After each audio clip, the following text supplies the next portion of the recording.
Yeah, firstly, congratulations to Malaysia on grabbing the points. Also, thank you to the fans for coming out and really getting behind us. And all in all, we're very disappointed in the changing room right now. It's another individual error that's beaten ourselves. You know, it wasn't. You know, we've coped with them the whole game, and then we've made an individual error, and we've been punished for it again. Just like we did in Oman, there was two individual problems, not good defending. So we're a little bit disappointed that we've allowed that to happen today. All in all, though, we cannot ask any more from the players. They gave everything today. And I think Malaysia know they're maybe a little bit lucky to walk away from here with 3 points. You know, Kim's done a great job in Malaysia. They're a good, strong team. They've got players that have got experience from all over the world, and our boys really stepped up today and showed us and showed everybody that we are at this level and we deserve to be here. I didn't want to tell you the truth.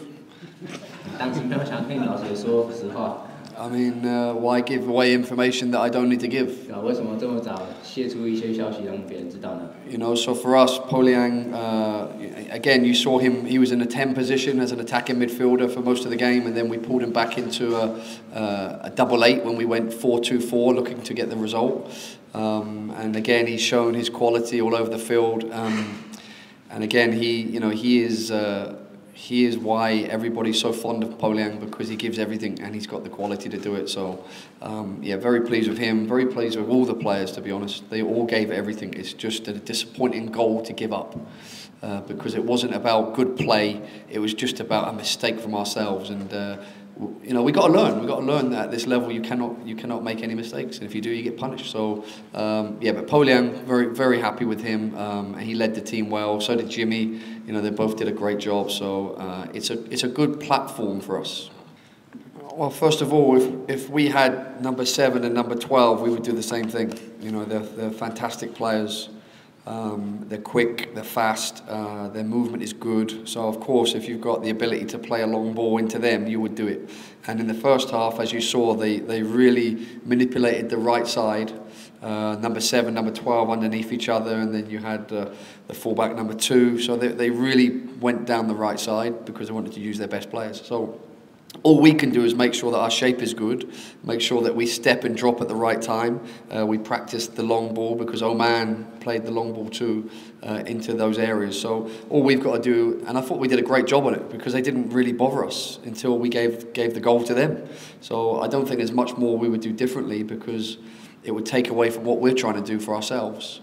So, but yeah, it's a good question. It's something that we will face at this level where there's power and pace in those areas, and the ball will be played directly to them. All the players you brought from all over the world, you know, you've gone out and done a great job recruiting players with high-level experience, and you know, it's now normal now at this level where everybody's looking for the best players that can represent the country.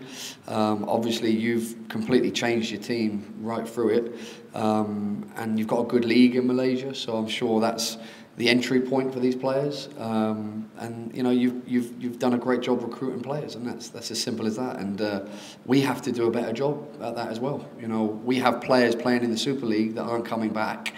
And that has to be addressed because this is World Cup. They're supposed to be here for the national team, and you know, that's something that we have to be harder on. You know, some of them are now on holiday in Bali or wherever, and we're out here fighting and bleeding and dying, and you know, it's so frustrating that you need your best players to compete at this level. It's as simple as that. And what Malaysia have done is they've brought their best players together. The FA have done a fantastic job in doing that because it's not easy.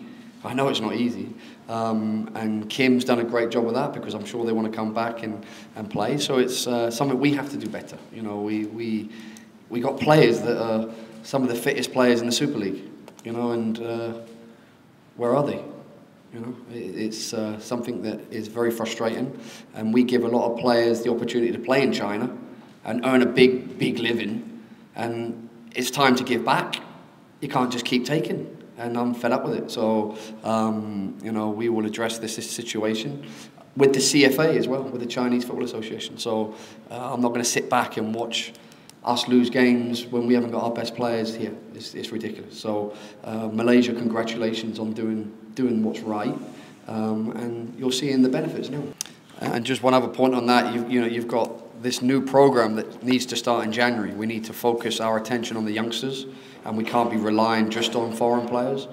So I hope now that that group of players have shown the government, have shown the CTFA, have shown the people of this country that we have to take it more serious at the youth level, and we have to have professional programs in place.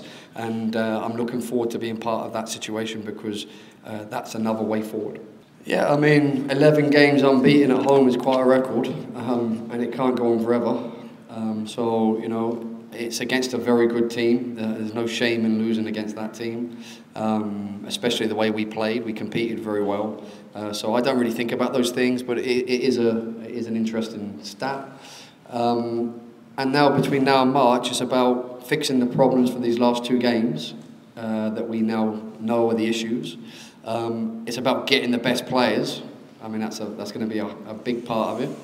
And it's about helping the league, helping the clubs, and creating and starting our project for the youth. And I want to start that in January. Yeah, Kaohsiung's a fantastic stadium. I mean, it's a world-class stadium. But the field is not the best for playing the way we want to play. The field out here, obviously, is better. There's a better surface. Obviously in Taipei there's a bigger crowd, so as long as we can get that fans behind us wherever we are, doesn't matter, they're going to fight, and the fans played a massive part in today's performance. We're really hurting for not giving them what they deserve, and we hope they come back out in March.